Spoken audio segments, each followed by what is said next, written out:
Hello and welcome to Newsroom series on Channels Television. I'm Jokea Rogers. Our focus today is on the Southwest region, but first a look at major headlines for today. The federal government has secured the release of 130 kidnapped school children whisked away by gunmen from the St. Mary's Primary and Secondary School, Papiri, Niger State. A presidential spokesman, Sunday Diary, announced this on his official X handle on Sunday. Over 300 children, teachers and other staff members were kidnapped by the gunmen who stormed the Catholic school in the early hours of November 21. Sources said the gunmen, who arrived in large numbers, riding in over 60 motorcycles and accompanied by a van, shot the school's gatekeeper, leaving him with serious injuries. The Niger State attack was the latest in a series of abductions involving school children and came less than a week after bandits kidnapped over 20 girls from the Government Girls Comprehensive Senior Secondary School in Maga, Kebbi State.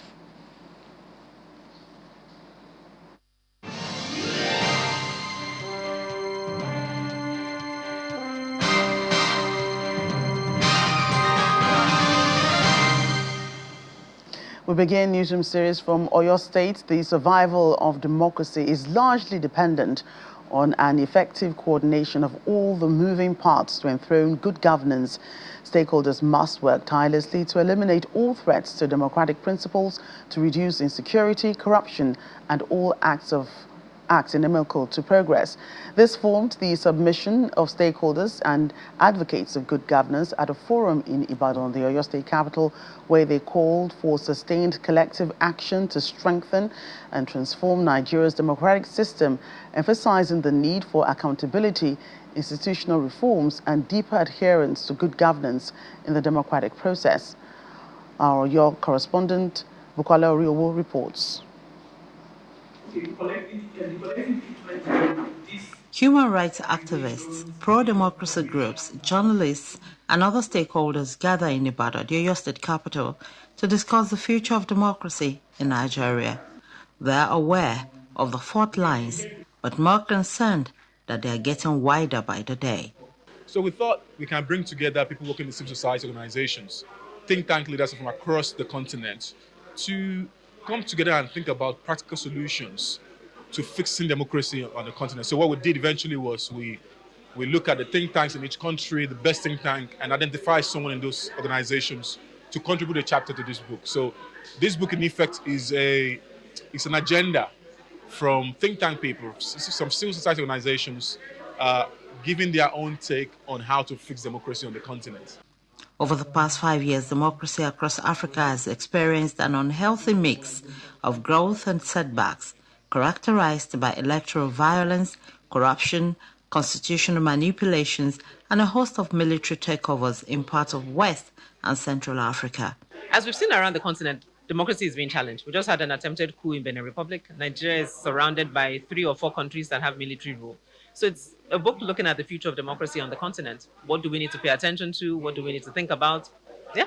And so it's timely, because over the next few years, next few election cycles, it's important that we really are serious about reflecting on what democracy means to us and how we must ensure it delivers so we don't have more countries under military rule. This forum focuses on the future of democracy in Africa with voices from Africa's leading think tank. Speakers note that Nigeria in particular is grappling with critical challenges such as insecurity and corruption. People think that insecurity is critical to conversation about democracy, that actually the next election will be determined to a large extent by conversation about security. So I just think for those two things, the willingness to fix the issues and more so focus on insecurity, are two of the critical solutions being floated today. They believe that the governance system in Nigeria remains constrained by challenges such as vote buying, low voter turnout, political intimidation, among others, in spite of a constitutional democracy anchored on periodic elections. What the media can do to help fund, sponsor, invest in investigative journalism that exposes the problem. We shouldn't only report when America makes noise. No, the media should send. Most times, human life in Nigeria is just a statistic. 40 killed in Plateau, just boys again. 120 dead. Most people don't know the story behind those figures. So the media should do more in uncovering the killings, the nature of the killings, the brutality of these killings. As for the country itself, it's a political will. Any problem the government wants to solve, the government solves it. A compendium was later launched at a forum titled The Future of Democracy in Africa, which explores the continent's democratic journey, emerging threats, and pathways for reform. Bukola Oriowo, Channels Television News. In Ogun State, the government and the International Fund for Agricultural Development have trained and empowered 300 smallholder rice farmers on climate resilience methods in 4 selected local government areas of the state. The permanent secretary of the State Ministry of Agriculture and Food Security, who also doubles as the coordinator of the state agro-industrial processing zones, said the farmers were given improved seedlings, fertilizers, herbicides, and the necessary agronomic practices needed for survival. Ogun State is one of the leading rice-producing states in the country, and the state seems to be scaling up its efforts towards improved production of the essential staple food through necessary collaboration with the International Fund for Agricultural Development. In the current effort, 300 smallholder farmers, grouped into about 30 clusters from 4 local government areas of the state, have been trained in modern agronomic practices, especially climate resilient methods of farming at different demonstration farms. This, the state government says, is to ensure food sufficiency and employment generation, among others. We give them climate resilient rice seeds. The variety is Faro 44. We also give them bags of fertilizer. For this acre, they were given 2 bags of NPK 15-15-15 fertilizer and 1 bag of urea. You can see that the rice are well formed, and we are hoping for a big harvest. The farmers have also been linked to agro-processors and off-takers for easy access to markets. One of the things that we have also done is to link them up with agro-processors who will pick their rice, the harvest, and then mill it to bring out the rice. Why we are doing this is because we don't want any of their harvest to go wasted. In actual fact, we've had a memorandum of understandings signed with these agro-processors, and they are committed to picking the rice of our farmers whenever they are ready for harvesting. So it's a back-to-back thing. We are not leaving anything for granted. We are not taking anything for granted. We are not leaving anything off. We are giving them all the necessary assistance and backing that they need to have. The farmers, while appreciating the International Fund for Agricultural Development and the Ogun State Agro-Industrial Processing Zones, SAPZ, however, share their challenges and call on the governments to address them. They is currently with the best. So bed is number 1. So the other one, that will be, climate, as in rainfall.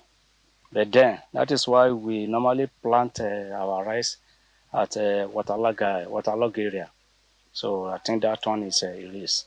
The third one, now I can understand that we are having a bed scale chemical, but it is too expensive. It's almost unaffordable for us. We just believe that this thing is okay by us. We have learned a lot, that we should increase our level of production, and possibly by this time next year, we should be able to increase our tempo. With this experience at the Demonstration Farm Center, these farmers are expected to take steps further towards increasing the hectares of land for improved production.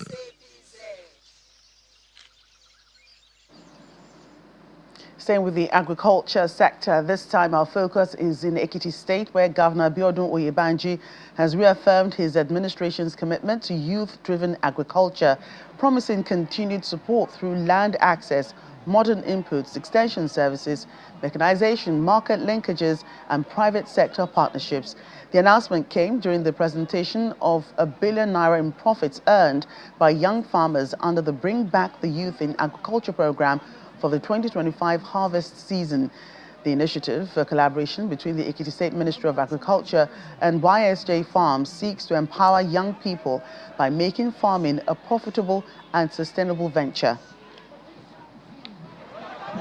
This initiative was created to empower youth in agriculture and to encourage self-reliance. Today's profit sharing shows that hard work and dedication truly pays. I am proud of every participant here. I appreciate you all. I would like to talk to you all to ensure that you utilize what you have and what you have been given for something better. And we expect you all next year to be more committed in this project. And also, I would like to also appreciate someone here. And the person is ES Forestry. Without him, I don't think we will be able to achieve this project, because he supported us going to the forest to deforest all our forests. But I'm also assuring him that we are also going to afforestate from this 2026, because we know it is essential for us to afforestate because of our ozone layer and because of our environment. So we are giving him our word that this year all the youth will make sure they plant at least 50 hectares of trees in all the 13 local governments. These checks being presented today therefore represent your earnings, your reward for months of dedication, your resilience and adherence to best agricultural practices. It's also a strong message to every young person in the Ekiti State and beyond that agriculture is no longer a vocation of last resort, but a business that one can engage in proudly and profitably on a sustainable basis. Dear youth, this achievement makes us extremely proud. You have demonstrated that with the right support, training and commitment, young people can drive economic growth and become employers of labor rather than job seekers. I urge you all to use these proceeds wisely, reinvest in your farms, expand your operations, adopt modern technologies and best practices, and build sustainable agribusiness that can stand the test of time. Let the success of today mark the beginning of bigger achievements, not the end of your journey. When Newsroom series returns, the Inspector General of Police seeks collaborative security efforts for the Yuletide celebration. Details soon. Please stay with us.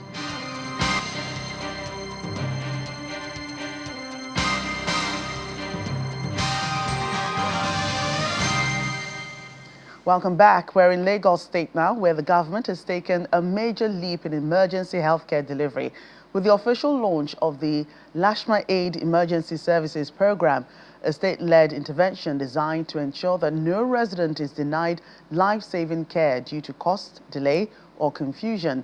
The Special Advisor on Health, Dr. Kemi Ogunyemi, who was at the event, described the launch as a historic milestone that strengthens Lagos State's commitment to universal health coverage and responsive governance.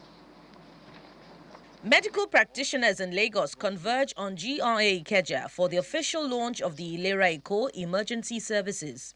Today marks the beginning of a new dawn in the health insurance space. The Lagos State Health Management Agency, which is championing universal health coverage in the state, is here to institutionalize emergency medical stabilization for insured and vulnerable residents under the Lagos State Health Insurance Scheme. I am pleased to say that as we gather here today, all key stakeholders, hospitals, ambulance service providers, regulators, and our internal emergencies team have been duly sensitized and are ready to kickstart Lashma Aid. You would, of course, want to know that our scope of coverage extends to 48 hours of in-facility treatment necessary to stabilize active Ilera-Eco enrollees as well as vulnerable residents. Lashma Aid is not just about ambulances and approvals. It is about saving critical minutes and preserving lives. It is about ensuring that in moments of crisis, our Ilera-Eco enrollees and the vulnerable of Lagos State are not left unattended to due to financial barriers, confusion, panic, or fear, whether at the scene of an emergency, at home, or even in the office. Our swift response can protect their lives, as the adage says, a stitch in time saves 9. Come January, it will be very mandatory that you have a social health insurance at the least. We don't want to use any form of coercion, but it will be a carrot and stick. The governor has mandated that we make this happen. So we are relying on everybody to come along and support the cause. The government says Lashma Aid will serve as a landmark intervention in safeguarding lives during medical emergencies.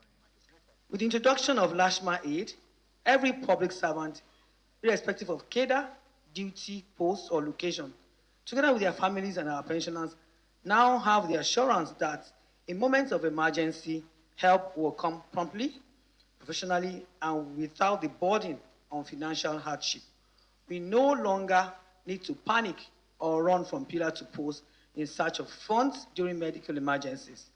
This is the true essence of responsive, compassionate, and people-centered governance. The Lagos State Health Scheme Law, LSHS Law, enacted by the Lagos State House of Assembly, was designed to ensure that all residents of Lagos State have access to quality health care without undue financial hardship. Lashma Aid stands as a clear, practical, and impactful expression of the objectives of this law, translating legislative intent into decisive life-saving action. The Special Advisor on Health, Dr. Kemi Ogunyemi, explains that with Lashma Aid, residents can access emergency care through the universal emergency numbers 112 or 767 or the dedicated Lashma toll-free line to prevent sudden death. The launch of Lashma Aid has clearly demonstrated that Lashma is truly prepared and ready to provide emergency medical support to Ilera-Eco enrollees and the vulnerable, as well as improve medical emergency services in Lagos State. This is also a testament to achieving universal health coverage in Lagos State. Our workforce expansion process, following Mr. Governor's approval, will commence early next year with the employment of 60 nurses who will provide critical medical care to patients in emergency situations and 20 bike riders who will support emergency response efforts. I hereby launch Lashma Aid.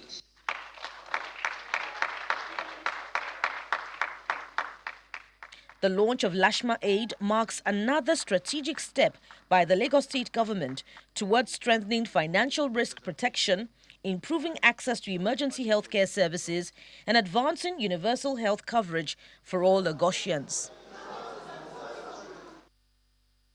To security matters now, the Inspector General of Police, Mr. Kayode Egbetokun, is asking Nigerians to join hands with security agencies for enhanced security during and after the Christmas and New Year celebrations, speaking on the need for community cooperation in policing as a means of ending banditry amongst other crimes.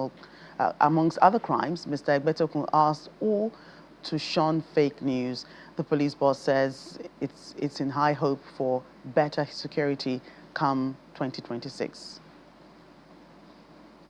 We don't wait for the ember months to come before we prepare.